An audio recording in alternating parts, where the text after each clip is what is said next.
Di sebuah desa kecil bernama Desa Sukamakmur, hidup seorang gadis bernama Sari, putri seorang petani sederhana. Sari dikenal cantik, sopan, dan rajin membantu orang tuanya di sawah.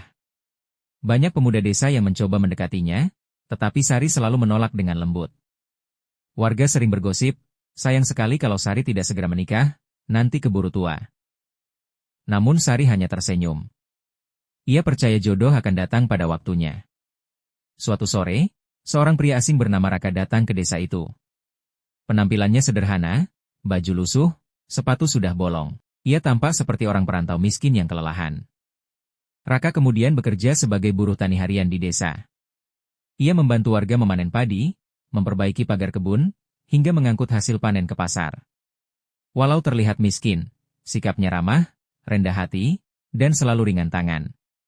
Suatu hari, Raka bertemu Sari di tepi sawah. Ia menolong Sari yang hampir jatuh saat membawa ember air. Dari situlah percakapan mereka dimulai. Raka, hati-hati, Mbak. Jalan sawah licin. Sari, tersenyum, terima kasih. Mas perantau, ya? Raka, iya, saya baru datang. Cari kerja seadanya dulu. Sari, semoga betah di desa ini.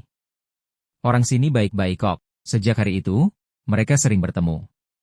Dari hanya sapaan singkat, kemudian jadi obrolan panjang. Perlahan, benih cinta tumbuh di antara keduanya. Namun, gosip mulai beredar di desa. Warga tidak suka melihat Sari dekat dengan orang asing yang dianggap miskin. Bu Minah, tetangga, Sari, kamu itu cantik. Banyak pemuda desa mapan yang mau sama kamu. Kenapa malah dekat sama buruh tani itu?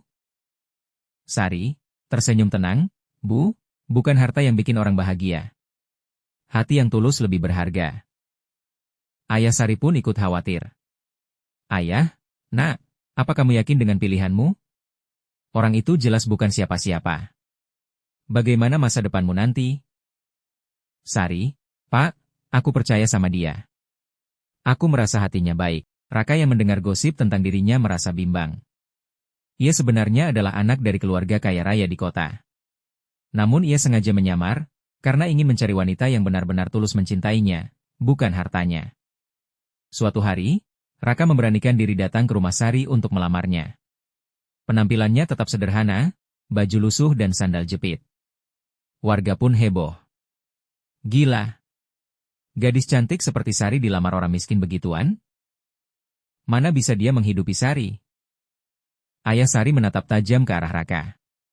Ayah, kamu yakin bisa membahagiakan anakku? Raka, tegas, saya memang tidak punya banyak harta. Tapi saya punya niat, tekad, dan hati yang tulus untuk menjaga Sari. Sari lalu berkata, Sari, Pak, aku tidak butuh emas permata. Aku hanya butuh suami yang bisa setia dan tulus. Akhirnya, dengan berat hati, ayah dan ibu Sari menerima lamaran itu. Meski begitu, banyak warga desa yang masih mencibir dan mengejek. Hari pernikahan pun tiba. Semua orang datang, sebagian penasaran ingin melihat bagaimana seorang pria miskin menikahi gadis tercantik di desa. Namun ketika rombongan keluarga Raka datang, suasana langsung hening.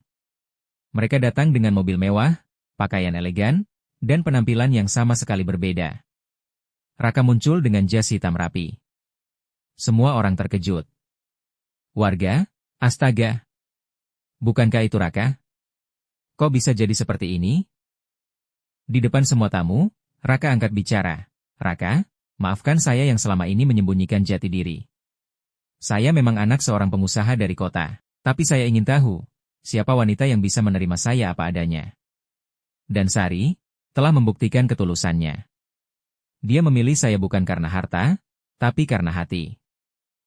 Warga pun terdiam, banyak yang malu karena sudah meremehkan. Sari tersenyum, matanya berkaca-kaca. Pernikahan itu menjadi momen yang tidak terlupakan.